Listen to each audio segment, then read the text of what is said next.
among people as if you're fine, as if nothing can break you. But I know inside you is a battlefield where anxiety, self-doubt, and quiet pain rage without a sound. You've been strong for too long, and that very strength has begun to turn against you. Your mind whispers harsh words, making you question your own worth. But you are not alone. Even the greatest figures in history once wrestled with their inner darkness. Now is the time to relearn how to think. Not to escape, but to rewire your mind like a true Stoic warrior. Let these 9 Stoic laws set you free from the canes of negative thinking and guide you back to clarity, freedom, and peace. If you're ready to face the darkness, then the light will find you. Stop arguing with reality. Number 1, stop arguing with reality. You who are trying so hard to hold it together while your mind replays the same scene over and over again. That shouldn't have happened. You lie awake at night, not because the event itself was unbearable, but because your thoughts refuse to let it go.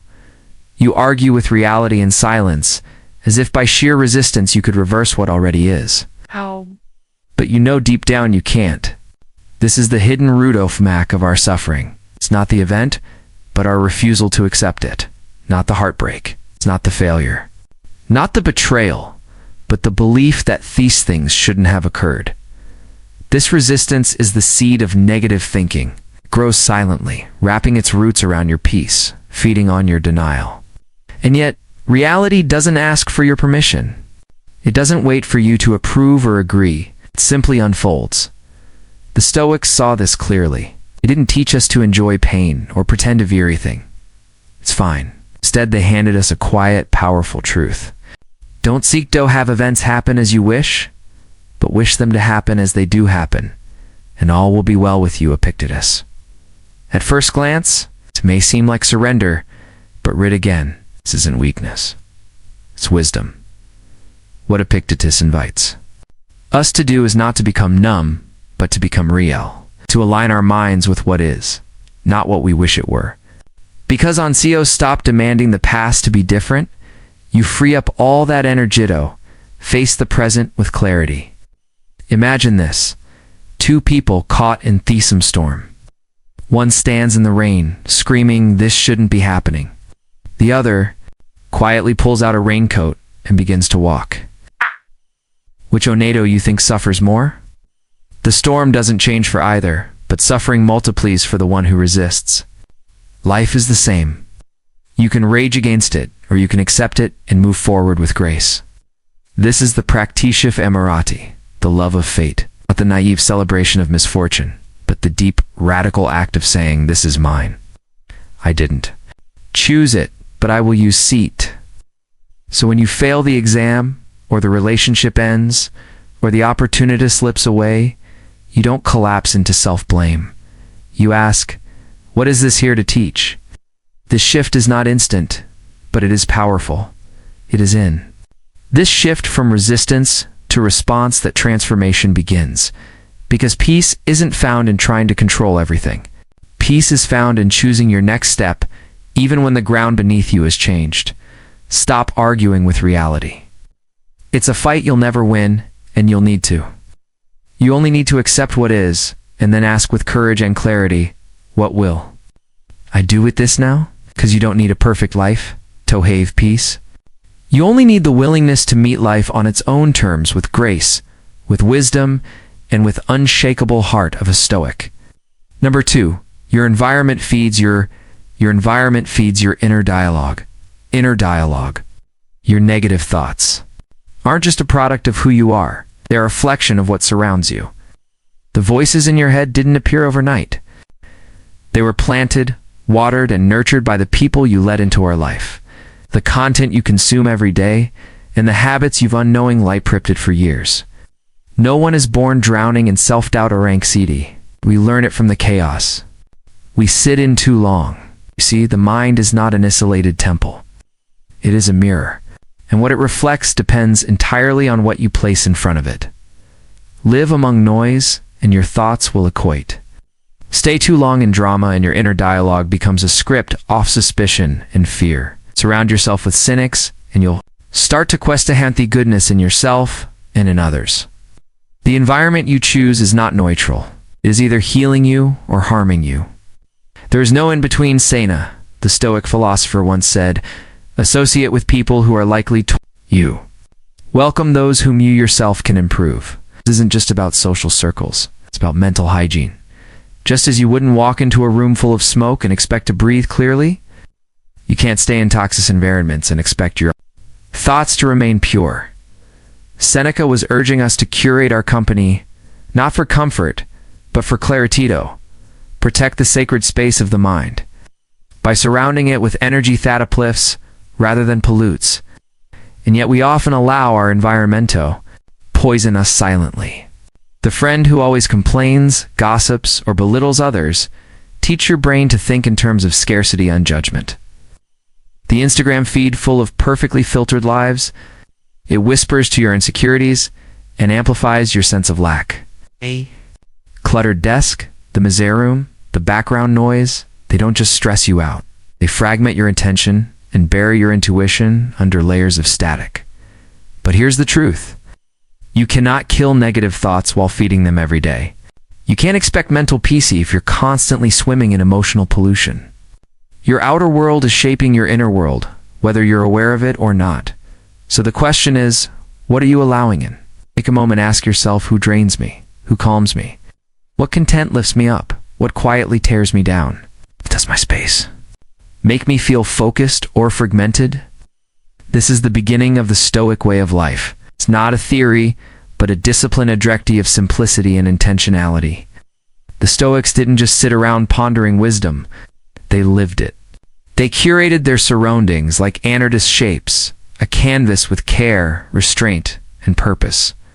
Their lives were structured. Their habits were minimalist, and their interactions were meaningful, not because they were cold or distant, but because they understood one core truth. What surrounds you enters you. And once it enters, it becomes the voice that guides your choices. So here's a challenge. A 7-day experiment in reclaiming your mind. Don't engage in gossip. Don't get pulled drama. Don't doom scroll through negativity. Clean your room. Yes, literally. Clear your desk. Light a candle. Read something that nourishes. Unfollow the influencers who thrive on your insecurity. And spend real time with someone who speaks about growth, not complaints. At first you'll feel resistance. Your mind might crave the chaos it's Epictetus. But stay the course, because one day soon you'll pause and notice something beautiful. Your mind has gone quiet, not because the thoughts magically disappeared, but because you've stopped feeding the storm. And in that silence, you'll hear yourself again. Number 3, you are not your thoughts. You are not your thoughts. Last night, maybe you couldn't sleep. Your mind played the same tune over and over.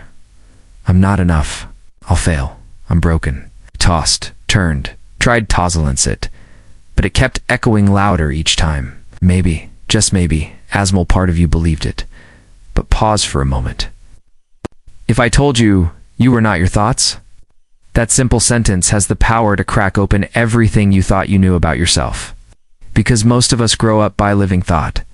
If a thought appears in our head, it must mean something that must be true, and it must be us. But it isn't. The Stoics, those quiet warriors of the mind, knew this long before modern science caught up. They taught the mind is not a mirror of truth, but a battleground.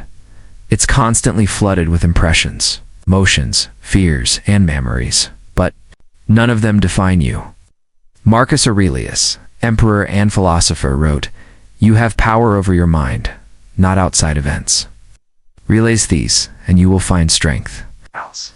That's where the truth begins. Your thoughts are not reality. They are not facts. They're merely suggestions, like passing clouds across a vast sky. Some are helpful, some are cruel, and some are complete nonsense. If you acted on every single thought you ever had, you'd be away. Different person, every 5 minutes. So what can you do when your mind tells you stories that hurt? Write them down. Stare at them on the page like a judge in a courtroom. Ask, is this 100% true? What evidence supports this? What would Marcus Aurelius say about this thought? Will this even matter in 5 years? Most of the time you'll realize that The thought is nothing more than a fog, a momentary distortion of your inner lens. Another tool: change your language. Don't say, "I'm a failure." "I'm having a thought that I'm a failure." It sounds small, but it's powerful. That simple shift creates enough distance for you to breathe, question, and regain your power. Because you are not the thought, you are Rethi. Thinker, you are not the storm. You are the mountain it tries to shake. Think of your mind like a radio. Just because a certain station plays a sad song doesn't mean you have to sing along. And just because your mind broadcasts a dark message, it doesn't mean you have to live by it. Let go of the need to control every thought. Instead, become the quiet observer. Watch the clouds pass. Let them be. They are not you. When the storm clears, and it will, you'll see what's always being true beneath it. You are still here. Still. To keep living inside a story that hurts you, you can tell a better one.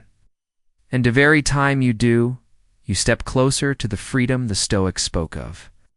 The freedom that comes when your peace is no longer hostage to events, but anchored in the choices you make about them. Number 7. Gratitude. Gratitude kills negativity. Gratitude is not just positive thinking. It's a weapon of the mind. It's not about pretending everything is fine, nor is it a hollow mantra to soothe yourself into complacency. Gratitude is a precise and powerful strike against negativity because it drags the mind out of the shadows of what's missing in plans. It firmly in flight of what's here. Doesn't erase the pain, but it disarms the poison that pain can spread in your thoughts. Negative thinking thrives in the soil of flak. When your mind is trapped in that narrow tunnel of focus, seeing only what you don't have, what you haven't achieved, it begins to suffocate under its own weight. And in that suffocation, despair grows. The Stoic philosopher Seneca once wrote, "It is not the man who has too little, but the man who craves more that is poor." Well, this is the heart of the problem. We forget what we already hold in our hands. We see only emptiness. Gratitude is the act of turning your eyes to what's already there and saying, "This matters. This is enough for now." When you practice gratitude, you shatter the tunnel vision of negativity.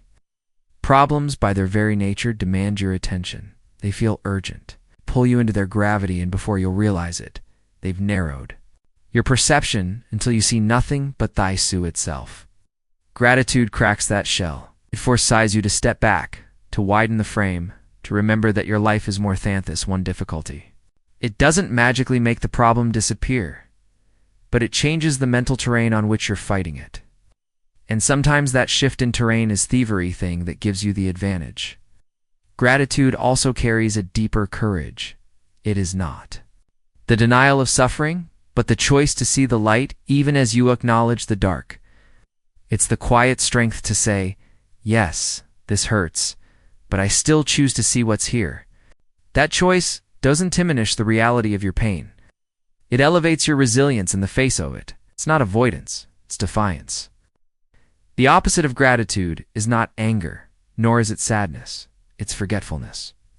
When you forget the battles you've served, the blessings you've received, and the people who stood beside you, negativity finds its perfect breeding ground. That's why gratitude must become your daily ritual. Write down 3 things you're grateful for each morning or night. And don't what? For grand victories, a deep breath, a warm meal, a friend who remembers to check in, the sound of rain against the window. These small anchors can be lifelines when the storm hits, and it will hit. Life guarantees storms. Gratitude is the anchor that keeps you from being swept away in the mental showers. When the waves of overthinking, doubt, and fear threaten to pull yonder, the things you are grateful for tether you to clarity. They remind you that even here, even now, you are not empty-handed. You have a reason to stand. You have a reason to fight.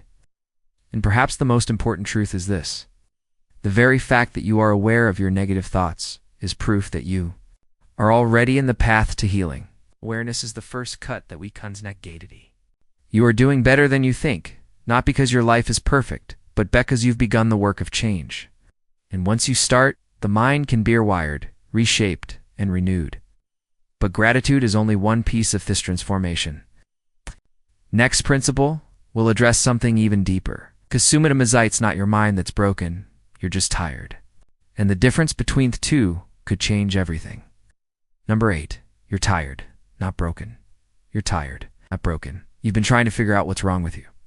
Dissecting every thought, every emotion, as if somewhere hidden.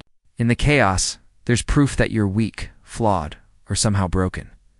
But here's the truth you rarely hear. Your negative thoughts are not always a sign that something is fundamentally inged with you. Sometimes they are simply a sign that you're tired physically, emotionally, mentally, and even spiritually. Fatigue is a cunning enemy. It disguises its failure. When you're drained, the world changes shape. Simple tasks feel impossible, small setbacks feel catastrophic, and the people around you seem harder to trust. Start misreading messages. Overthinking every word, replaying every conversation, until it's warped into something darker than it ever was. Begin to believe that others are against you. It's not because they are, but because exhaustion has turned your mind into a storm. And storms do not form because its sky is weak. They form when too much has been stirred up for too long. Solution is not to think harder or analyze deeper. It is not to declare where in your own mind as if the thoughts themselves are enemies. When your body and soul are running on fumes, mental clarity cannot flourish. Not expect a field to grow. Crops if you never let it rest. When you're sleep deprived, eating poorly, avoiding movement, overdosing on social media, and never giving yourself the gift of stillness, your thoughts will tangle themselves into knots. The answer is not to fix your mind as if it's broken machinery. It's to recharge it gently, consistently. So tonight, give yourself permission to stop. Go to bed early, even if the world tells you there's more to do. Take a 20-minute walk without your phone. Letting your mind breathe without the constant pull of notifications. Say no to one thing that drains you, even if it feels selfish. Write your worries down, then leave them on the page instead of carrying them into bed. Rest is not an indulgence, it's a strategy. It is how you return to yourself, how you regain the clarity that fatigue has stolen. And here's the truth I want you to hold into. You are not broken, you are not weak, you are not beyond repair. You are reasonably tired, and tiredness is not a permanent state. It is a signal, a gentle but urgent whisper from your body and mind that you have given too much for too long without replenishing what was lost. Honor that signal. Treat it not as evidence of your failure, but as the most human reminder that even thestronist warriors need to rest between battles. When you wake tomorrow, a little more rested, a little more whole, you will see the storm for what it was. Not a reflection of your worth, but a reflection of your exhaustion. And in that moment, you'll remember you were never broken. You were only waiting to return to your strength. Number 9. Don't trust the first stunt. Trust the first emotion. Emotion. Most people make a costly mistake without even realizing it. They treat their first emotion as the truth. The moment a wave of anger, fear, jealousy, or sadness hits, they accept it as reality, as if it's the ultimate verdict on a situation. But here's the thing. That first emotion is not wisdom. It's not a careful and measured conclusion. It's a reflex, raw and unfiltered, born from instinct rather than clarity. Your first emotion often misleads you because it comes before understanding, like a flash of lightning in the dark. It can illuminate a moment but distort landscape. When you allow that first spark to dictate your words or actions, you hand over the steering wheel of your life to something volatile and unstable. One minute you're soaring. The next you're plummeting, your peace at the mercy of an emotional roller coaster. Emotions are like ocean waves. The first wave might crash into you with all its might, roaring and foaming, threatening to pull you under. But no wave lasts forever. If you can stand your ground, wait it out, and simply watch, you'll notice. It always fades. The sea grows calm again. The Stoics understood this well. They knew that a measured pause could save you from needless regret and from decisions you can't take back. Think about it in everyday life. Send a message to a friend and hours go by with no reply. The first emotion, they don't care about me. The story begins to write itself in your head. One filled with rejection, distance, and perhaps even betrayal. But the reality, they might be in a meeting. Their phone could have died. Maybe they're sick. Or maybe they just forgot. If you let that first emotion run the show, you risk burning a bridge over nothing but smoke. The truth is, emotions are signals, not commands. They are like notifications on your phone. You can read them, understand them. But you are not obligated to obey. The Stoics called this mastery over impressions. The ability to observe with mind presents without becoming its servant. So the next time a first emotion hits you, remember this mantra. Let me wait before I react. Say it quietly to yourself. Breathe it in. This small act can save your career, your marriage, your friendships, and perhaps most importantly, your inner peace. For when you stop letting the first emotion control you, you stop being a prisoner off the storm. You become the calm in its center. And that, more than anything, is the mark of a true Stoic warrior. If this video brought you even a spark inclusion, clarity, give it a like so it can reach others who might be lost in their own storm. Drop a comment with the Stoic laws that spoke to you the most. Your words might be the lifeline someone else needs. Share this with a friend, a family member, or anyone who deserves a moment of peace in their mind. And remember, we're not just watching videos here. We're building a Stoic min together, one principle at a time. This is a place for silent warriors, thinkers, and those who choose wisdom over chaos. Before you go, take this affirmation with you and leave it in the comments. Swa stays. With you, my mind is my strongest weapon. Say it, write it, live it.